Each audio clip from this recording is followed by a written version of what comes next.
Today in social studies, we're going to be learning about the American Revolution.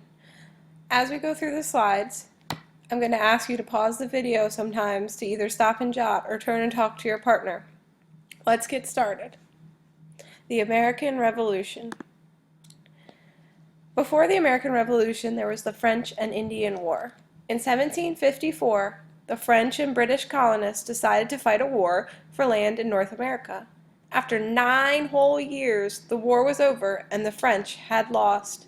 Even though Britain had won, they owed a lot of money for the war. What caused it?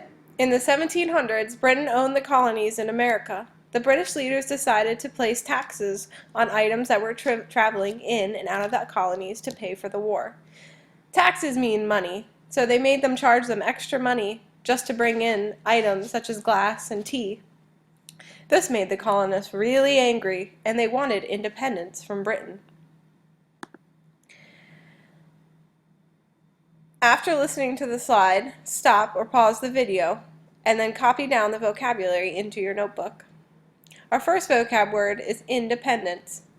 Freedom from Britain. The people in the colonies wanted to make their own decision and laws. Sometimes you want your independence from your parents. You want to make your own choices. Our next vocab word is representation. Representation means leaders or people that could speak for all the colonists in the British government. This basically is like our President of the United States. He speaks for us. Our last word is protest, or to go against. This means to fight back or to not like something that's going on. Now pause the video and record the vocab words into your journal.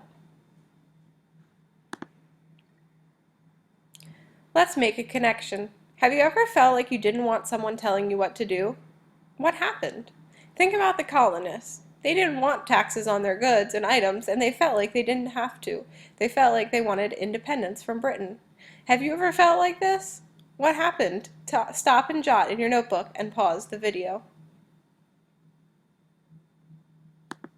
Welcome back. Here's a map of the original 13 colonies. All of the states that are in red are the lands that the colonists lived in or the American Indians lived in. Here's us in North Carolina. We are one of the original 13 colonies. It's crazy to think that all this purple area had nobody living on it that we knew of at the time. And now everybody in the United States covers this whole land, purple and red. These were the 13 colonies, though, that participated in the American Revolution. We have New Hampshire, New York, Pennsylvania, Massachusetts, Rhode Island, Connecticut, New Jersey, Delaware, Maryland, Virginia, North Carolina, South Carolina, and Georgia. It's cool that we were one of the first 13 original colonies. Uh-oh, the colonists are getting angry. The colonists in North Carolina decided to protest, which remember means go against, by marching, writing letters, refusing to buy items that were taxed. These are 3 ways in which the colonists decided to fight back against the British. Sometimes people march. Today we even have people marching in the cities when they don't agree with something that happened. Some of the colonists decided to write letters to the British government asking them to rethink the taxes. Some refused to buy the items that were taxed. This took money away from Britain and would make them very angry. What would you do?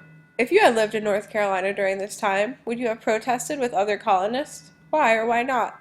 Stop the video or pause it and turn and talk to your partner. See if you guys would decide on the same thing. The Boston Tea Party. No, it's not an actual tea party.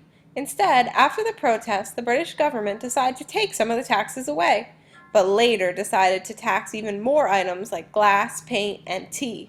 This made colonists in Boston very angry, and they decided to protest the tax on tea by dumping tea into the water.